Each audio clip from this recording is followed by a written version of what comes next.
Welcome, good morning, all dear students. If you are new to this channel, then subscribe and press the bell icon to get more videos. भाषा मंजरी कक्षा 7 विषय हिंदी। तुम कल्पना करो कविता का संपूर्ण प्रश्नोत्तर देखें। हेलो नमस्कार बच्चों, आप सबों का स्वागत है आपका प्यारा channel A to Z study point पर। मैं प्रदीप सर आज हम भाषा मंजरी कक्षा 7 की हिंदी पाठ्य पुस्तक लेकर आए हुए हैं और आज इसी का क्लास करने जा रहे हैं। तो आपसे मेरा रिक्वेस्ट है, वीडियो को देखें अंत तक और आपको कुछ प्रॉब्लम हो तो कमेंट अवश्य करेंगे। आइए क्लास को शुरू करते हैं। आप देख रहे बच्चों, ये पाठ 16 है और तुम कल्पना करो। तो ये कविता में क्या दिया है, इनके लेखक कौन है? गोपाल सिंह नेपाली है, जो इसको आप जान रहे हैं। तो इस कविता का मुख्य उद्देश्य क्या है, इसके बारे में थोड़ा सा हमें जानना चाहिए। तुम कल्पना करो, नवीन कल्पना करो, तुम कल्पना करो। तो इस कविता का सारांश हमें जानना चाहिए।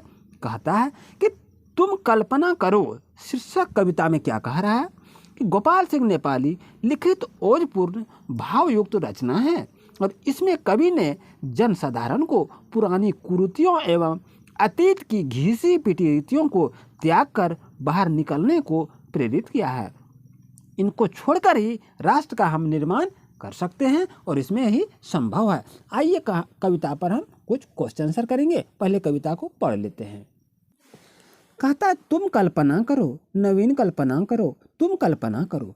अब घिस गई समाज की तमाम नीतियाँ, अब घिस गई मनुष्य की अतीत रीतियाँ, हैं दे रही चुनौतियाँ तुम्हें कुरीतियाँ। निज राष्ट्र के शरीर के श्रृंगार के लिए तुम कल्पना करो, नवीन कल्पना करो, तुम कल्पना करो।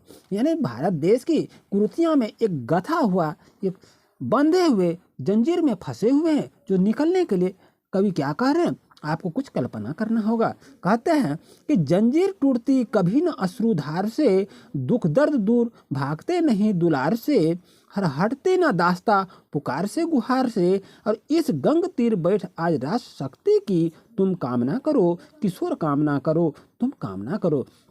बच्चों ध्यान रहे कि अगर आलस पर रहेंगे, अगर किसी की जंजीर में फंसे रहेंगे तो हम काम में कभी भी सफल नहीं हो सकते हैं। इस दास्ता से हमें छुटकारा पाना होगा। आइए आगे बढ़ते हैं। कहता है जो तुम गए स्वदेश की जवानियाँ गई और चित्तौड़ के प्रताप की कहानियाँ गई, आज़ाद देश रक्त की रवानियाँ गई, अब सूर्य चंद्र से समृद्धि रिद्धि सिद्धि की तुम याचना करो, दरिद्र याचना करो, तुम याचना करो। तो इस कविता के माध्यम से कवि कहना चाह रहे हैं, आप चित्तौड़ के महाराणा प्रताप सिंह के बारे में जानते हैं। वो किस तरह से घास की रोटी को वो खाकर जंगल में जीवन बिताते थे, लेकिन वो घास की रोटी जब वो पकाई तो एक कुत्ता उधर से बिल्ली बन के आई उधर से और उस घास के रोटी को भी वो खा गया। तो वो घास की रोटी महाराणा प्रताप को खाने का आहार तक नहीं मिला। इस कविता के माध्यम से ये कहना चाह रहे हैं कि अपने आप को कुछ त्यागी बनना चाहिए, तभी हम देश के लिए कुछ कर सकते हैं, अपने जीवन के लिए कुछ कर सकते हैं। आइए देखते हैं क्या लिखा है। आकाश है स्वतंत्र है, स्वतंत्र मेखला यह है, श्रृंग भी स्वतंत्र ही खड़ा बना ढला है, जल प्रपात काटता सदैव श्रृंखला, आनंद सुख जन्म और मृत्यु के लिए तुम योजना करो, स्वतंत्र योजना करो, तुम योजना करो। अगर योजना नहीं करेंगे तो किसी भी काम में हम सफल नहीं हो सकते। यही कविता का मुख्य भाव है और कविता में लिखा हुआ है, देख रहे हैं। प्रस्तुत कविता में कवि ने देशवासियों को तमाम कुरीतियों और अतीत की घिसी पिटी रीतियों को त्याग कर राष्ट्र के नवनिर्माण की प्रेरणा दी है और नवीन कल्पना, किशोर कामना और स्वतंत्र योजना देश की समृद्धि के लिए आज की जरूरत है। आइए क्वेश्चन से कुछ करते हैं। यहाँ फर्स्ट क्वेश्चन का हम आंसर कर रहे हैं बच्चों, देख रहे हैं।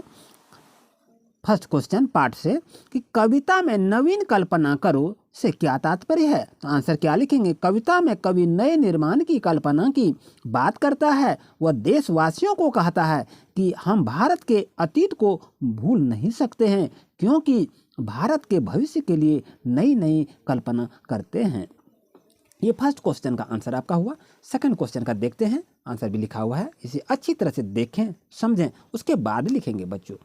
प्रश्न नंबर 2 में है, इस कविता में क्या क्या करने को कहा गया है। तो आंसर लिखेंगे, राष्ट्र का निर्माण करने के लिए कल्पना को गुलामी की बेड़ी तोड़ने एवं दास्ता से मुक्ति हेतु सोचने एवं कल्पना करने के लिए कवि इस कविता के माध्यम से, यहाँ लिखेंगे माध्यम से देशवासियों को प्रोत्साहित कर रहा है, यही इसमें कहा गया है। और इस तरह भाव को लिखते हुए आगे बढ़ना है। यहाँ आपका 3 नंबर क्वेश्चन है, कविता में ऐसा क्यों कहा गया है कि समाज की तमाम नीतियाँ और मनुष्य की अतीत रीतियाँ घिस गई है। तो इसका आंसर देखते हैं नेक्स्ट पेज में, इसको पेज को उल्टाते हैं।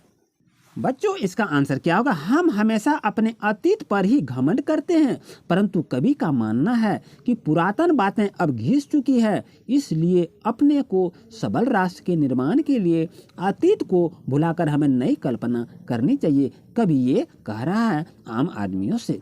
और प्रश्न नंबर 4 देखते हैं बच्चों कि जंजीर टूटती कभी न अश्रुधार से, तो दुख दर्द भागते नहीं तुलार से, भाव स्पष्ट कीजिए। ये जो आपका लिखा हुआ है इसका भाव को स्पष्ट कीजिए, यही इसमें कहा जा रहा है। आइए इसको देखते हैं क्या आपका आंसर होना चाहिए।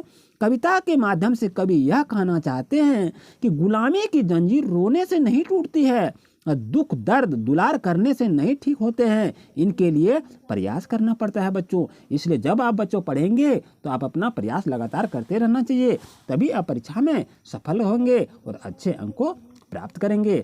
आइए देखते हैं नेक्स्ट क्वेश्चन क्या दिया है। 5 नंबर क्वेश्चन दिया है, कविता में कवि ने क्या संदेश दिया है। तो उत्तर लिखेंगे बच्चों, कवि ने देशवासियों को अतीत की घिसी पीटी रीतियों को त्यागने को कहा है, इसके बाद ही हम नए भारत का निर्माण कर सकते हैं। इस तरह से आंसर को लिखा जाना है। बच्चों ध्यान रहे, जितनी बार चाहे वीडियो को देखें समझें और उसके बाद लिखेंगे। बच्चों आपको रटवा नहीं रहा हूँ, आपको सिखा रहा हूँ, आप सीखें क्वेश्चन आंसर किस तरह से किया जाता है।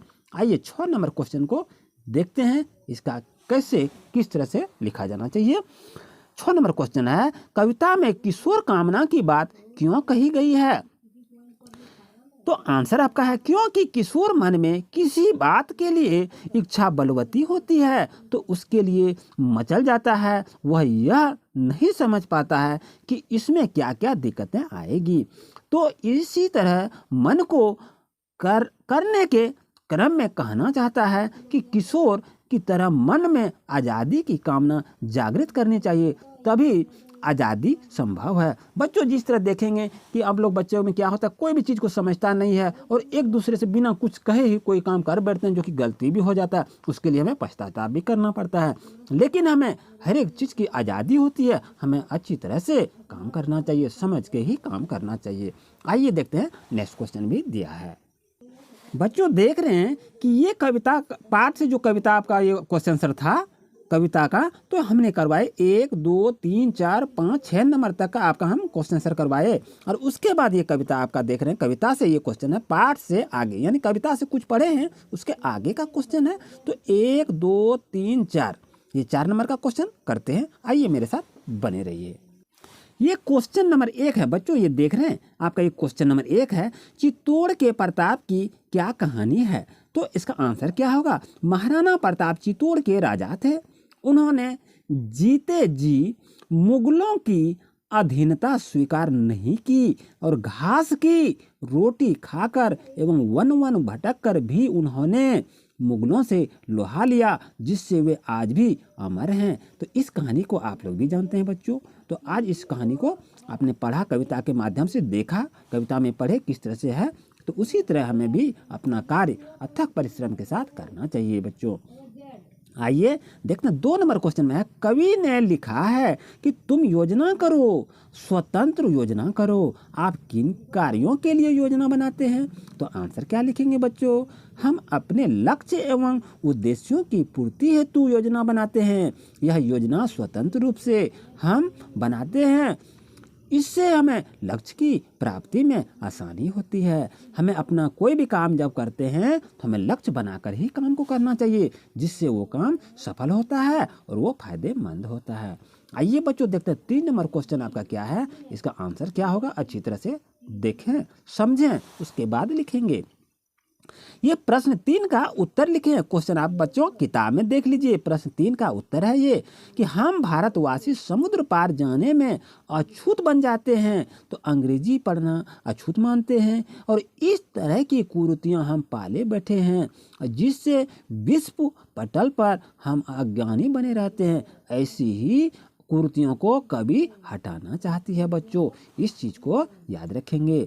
आइए देखते हैं नेक्स्ट क्वेश्चन क्या दिया है। यह प्रश्न संख्या 4 है बच्चों। आप लोग क्वेश्चन को किताब में देखेंगे और यहाँ आंसर को लिखते हुए चलेंगे।